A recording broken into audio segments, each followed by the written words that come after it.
بسم اللہ الرحمن الرحیم نحمده ونصلی ونسلم علی رسولہ الکریم۔ الفوز الکبیر کی آج تیسرے لیکچر میں ہم مشرکین میں جو خرابیاں پائی جاتی تھی ان میں سے دو خرابیوں کا تذکرہ، دو برائیوں کا تذکرہ لیکچر نمبر 2 میں ہو چکا ہے، شرک اور تشبیہ۔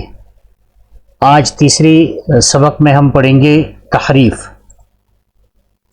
مشرکین میں تیسری خرابی تھی، شاہ صاحب رحمۃ اللہ علیہ فرماتے ہیں کہ تحریف کی، اور تحریف کے معنی ہے کسی چیز کی شکل کو اور صورت کو تبدیل کر دینا۔ اصل تحریف پر بحث جو ہے یہود کے باب میں کریں گے، وہاں پر جو یہود کے ساتھ قرآن کریم مجادلہ کرتا ہے تو وہاں پر ان میں جو خرابی پائی جاتی تھی وہ تحریف، وہ الگ قسم کی تحریف ہے اور مشرکین کی الگ قسم کی تعریف تھی۔ تو اس وجہ سے یہاں پر صرف اجمالاً تذکرہ کریں گے اور وہاں پر پھر تفصیلیں پڑھیں گے کہ تحریف کیا ہے اور تحریف کی جو اقسام ہے، تحریف لفظی اور تحریف معنوی، تو یہ وہاں پڑھیں گے۔ اچھا، تحریف کے معنی ہے شکل اور صورت کو بگاڑ دینا، تبدیل کر دینا۔ اب مشرکین میں جو تحریف پائی جاتی تھی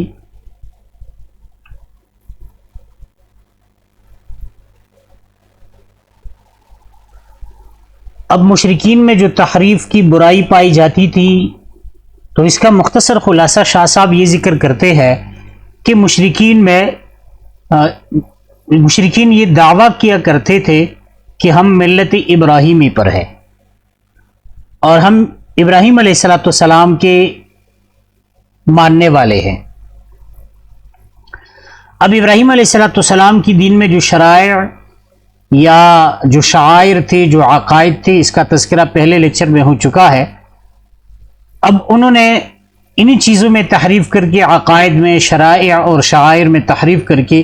ایک الگ قسم کی شریعت بنا رکھی تھی، اپنے لیے ایک الگ قسم کا مذہب بنایا تھا۔ تو شاہ صاحب فرماتے ہیں کہ نبی علیہ السلام کی بعثت سے تقریباً 300 سال پہلے، 300 سال پہلے تک لوگ ابراہیم علیہ السلام کے بیٹے حضرت اسماعیل علیہ السلام کی شریعت پر اور ان کی تعلیمات پر عمل کرتے تھے۔ تھوڑی بہت کمزوری وہ الگ بات ہے، لیکن عمومی طور پر ان کے مذہب کو فالو کیا جاتا تھا اور بت پرستی نہیں تھی، یا جو خرابیاں مشرکین نے پیدا کیے تھے یہ نہیں تھے۔ پھر اس میں یہ ہوا کہ ایک شخص عامر ابن لوحی، یہ ایک مذہبی شخص تصور کیا جاتا تھا اور ان کو کافی حیثیت حاصل تھی۔ وہ تجارت کے غرض سے اور ارد گرد کے علاقوں کا دیگر مقاصد کے حوالے سے وہ چکر بھی لگایا کرتا تھا۔ تو انہوں نے وہاں بہت سارے لوگوں کو دیکھا، وہاں پر بت پرستی کو بھی دیکھی، اور حبل نامی بت کو لا کر مکہ مکرمہ میں کعبہ کے اوپر جو ہے وہ نصب کر دیا اور لوگوں کو دعوت دی کہ اس کی عبادت کرو، اور یہی جو ہے نیک اور بزرگ لوگوں کی ایک تصویر ہے اور یہ اللہ تعالیٰ کے ساتھ آپ کا رابطہ قائم رکھے گا۔ تو اس طریقے سے پہلے نمبر پہ عمرو بن لوحی، یہ بنیادی بت پرستی کی جو بنیاد مکہ مکرمہ میں اس نے رکھی۔ اور پھر یہ سیرت نگار یہ بھی کہتے ہیں کہ نوح علیہ السلام کے زمانے کے جو بت تھے، ود و سواع اور وغیرہ، جو سورہ نوح میں اللہ تبارک و تعالیٰ اس کا تذکرہ کرتے ہیں، تو وہ مکہ مکرمہ میں کہیں جگہ پہ دفن تھے۔ تو شیطان نے ان کو یہی راستہ دکھایا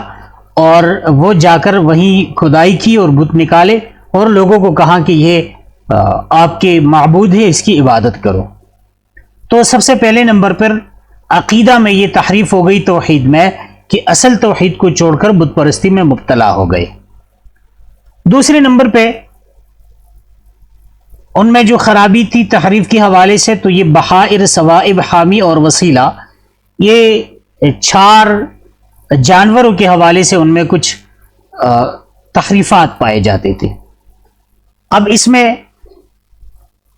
بحیرہ، صائبہ، حام، وسیلہ، اس میں تو علامہ ابن جوزی رحمۃ اللہ علیہ نے تقریباً 10 اقوال ذکر کیے ہیں، 5 اقوال اس میں ذکر کیے ہیں زاد المسیر میں، لیکن محمد ابن اسحاق نے جو اس کی تعریف کی ہے وہ عام فہم بھی ہے، اور زیادہ مشہور بھی ہے، تو وہ تعریف یہ ہے کہ صائبہ اس اونٹنی کو کہا جاتا ہے جس کے 10 بچے پیدا ہوتے مسلسل، اور 10 بچے یہ مادہ بچے ہوتے، بیچ میں کوئی نر بچہ نہیں ہوتا۔ تو جب 10 بچے پیدا ہو جاتے تو اس کو صائبہ کہتے ہیں، اور صوائب صائبہ کی جمع ہے۔ یہی صائبہ پھر یہی لوگ بس اس کو چھٹی کرا دیتے تھے کہ اس نے اپنا کام کیا ہے، اب ریٹائرمنٹ اس کو دینی چاہیے، تو اس کو ریٹائر کر کے نہ اس کا دودھ پیا جاتا تھا، نہ اس پر سواری کی جاتی تھی، اور بالکل آزاد چھوڑ دیا جاتا تھا، بلکہ صرف مہمانوں کو ان کا دودھ جو ہے وہ پلایا جاتا تھا۔ اب صائبہ کی جو بچی ہے، مطلب جس بچی کی بنا پر یہ اونٹنی صائبہ بن گئی، یعنی 10ویں بچی، اس کو یہ لوگ بحیرہ کہتے ہیں۔ اور بحیرہ یہ بحر سے مشتق ہے، اور بحر کے معنی ہے چیرنا، پھاڑنا۔ تو یہ لوگ اس 10ویں بچی کی کان کو چیر کر اور اس میں کچھ نشانی لگا کر چھوڑ دیتے تھے۔ اس کا بھی نہ دودھ پیا جاتا تھا، نہ اسے کوئی اور خدمت لی جاتی تھی، بلکہ بتوں کے نام پہ آزاد چھوڑ دیتے تھے۔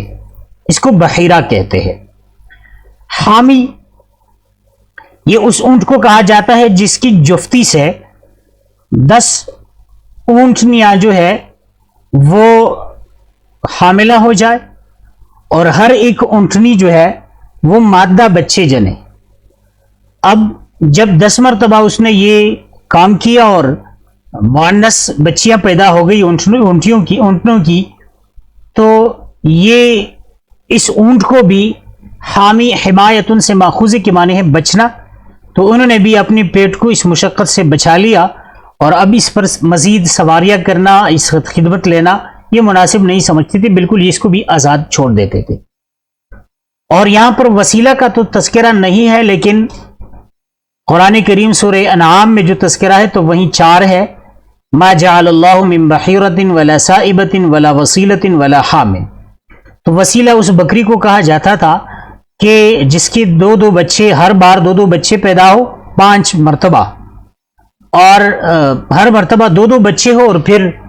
مؤنث ہو۔ تو اس کا حکم یہ تھا ان کی نظر میں کہ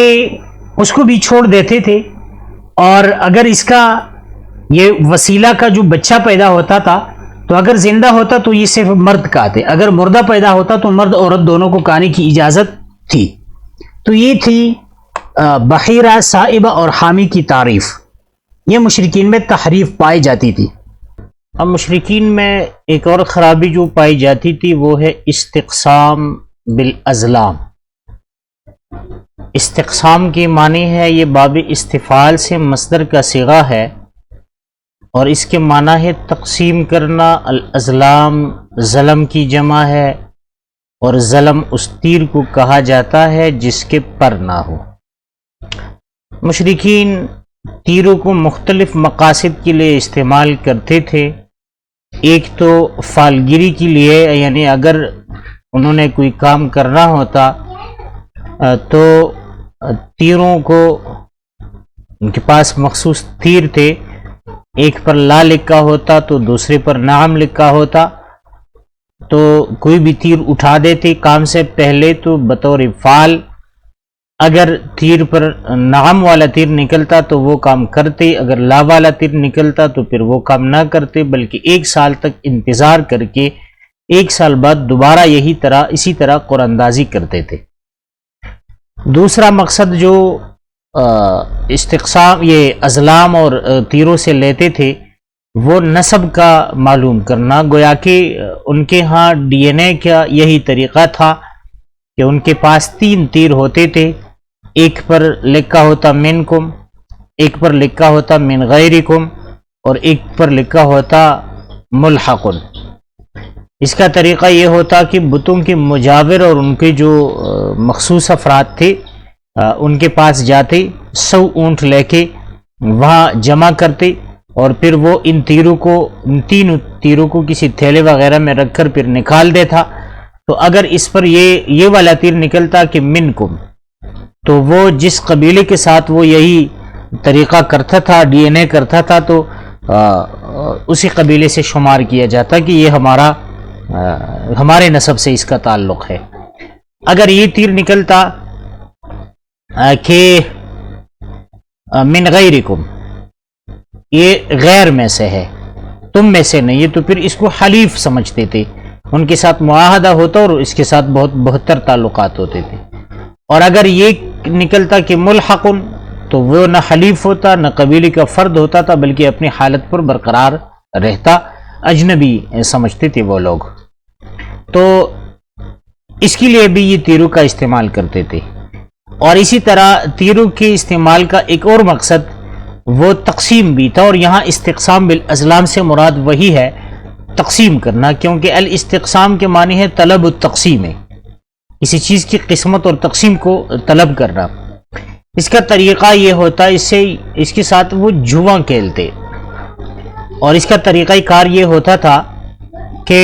مثال کے طور پر اگر 6-7 بندے ہیں اور انہوں نے مشترکہ طور پر اونٹ خرید لیا، اب وہی تیروں پر انہوں نے اس کے مختلف صورتیں تھے، حصے تھے، کسی پر نصف لکھا ہوتا تو کسی پر ثلث لکھا ہوتا، کسی پر ثلثان لکھا ہوتا، اس قسم کے حصے بنائے ہوتے تھے۔ تو اگر تیر نکلتا کہ فلاں کے نام سے تیر نکلا اور اس میں نصف لکھا ہوتا اس پر، تو اس اونٹ کا نصف حصہ اس کو مل جاتا۔ اگر 10 اس پر لکھا ہوتا تو 10واں حصہ اس کو ملتا، اور اگر بالکل خالی تیر نکلتا تو جس نام سے وہی تیر نکلتا تو اس کو محروم سمجھا جاتا تھا۔ اب ظاہری بات ہے قیمت سب نے ادا کرنی ہوتی ہے، اور پھر حصہ کسی کو زیادہ ملتا ہے، کسی کو کم ملتا ہے، تو ظاہری بات ہے یہ تو ظلم ہے۔ تو یہی تحریف انہوں نے کی تھی ملت ابراہیمی کے جو شرائع اور احکامات تھے۔ تو شاہ صاحب رحمۃ اللہ علیہ فرماتے ہیں کہ یہ واقعات دراصل رسول اللہ صلی اللہ علیہ وسلم کی بعثت سے تقریباً 300 سال پہلے یہ تحریفات ان میں رائج ہو گئی، اور 300 سال تک نبی علیہ السلام کے زمانے تک یہی سلسلہ چلتا آ رہا۔ اب ان کے پاس دلیل تو تھی ہی نہیں، تو جب ان سے دلیل کا کہا جاتا تو ظاہری بات ہے 300 سال سے مسلسل ایک قوم میں جو باتیں چل رہی ہے، تو ان کی خلف میں سے، ان کے نائبین میں سے کسی کے پاس کوئی دلیل نہیں تھی، بلکہ وہ اپنے آباء و اجداد کی آثار پر، ان کی اقوال پر، ان کے طور طریقے پر سے استدلال کرتے تھے، اور وَيَرَوْنَهَا مِنَ الْحُجَّجِ الْقَاطِعَةِ، اس کو قطعی حجت اور دلیل سمجھتے۔ چوتھی خرابی جو ان میں پائی جاتی تھی وہ تھی جحود الآخرہ، آخرت کا انکار کرنا۔ اب ظاہری بات ہے اس وقت عیسیٰ علیہ السلام کے بعد تو کوئی نبی آیا نہیں تھا، پہلے انبیاء سے متعلق وہ سنتے تو تھے، یہی بات ان کی سمجھ میں، ان کے سامنے دہرائی جاتی تھی کہ دوبارہ زندہ ہونا ہے، لیکن بہرحال ان کی کچھ شکوک و شبہات تھے، اور یہی استدلال کرتے تھے کہ ہمارے آباء و اجداد بھی تو زندہ نہیں ہوئی تو ہم کیسے زندہ ہو سکتے ہیں، اذا كنا عظاما ورفاتا انا لمخرجون، کہ ہم جب ہڈیاں ہو جائیں گے، ریزہ ریزہ ہو جائیں گے تو ہم دوبارہ کیسے نکالے جائیں گے، اس قسم کی شبہات وہ کرتے تھے۔ تو یہ ان میں چوتھی خرابی تھی کہ آخرت سے انکار کرتے تھے، اور یہی وجہ ہے کہ اگر مکی صورتوں کی انداز بیان کو ہم جب دیکھتے ہیں تو اس میں زیادہ تر آیات بھی مختصر ہے، اور زیادہ تر زور جو ہے عقید توحید اور اسی طرح عقید آخرت، اس پر بحث کی جاتی ہے، کیونکہ یہ دو عقیدے جو ہے، اور حدیث عقید رسالت، اس پر جو شبہات وارد ہوتے ہیں تو وہ قرآن کریم ذکر کرتے ہیں تاکہ ان کے شکوک اور شبہات کا ازالہ ہو۔ جی تو یہی آج کے لیے کافی ہے، انشاءاللہ کل استبعاد و رسالت نبی علیہ السلام کی رسالت کو مستبعد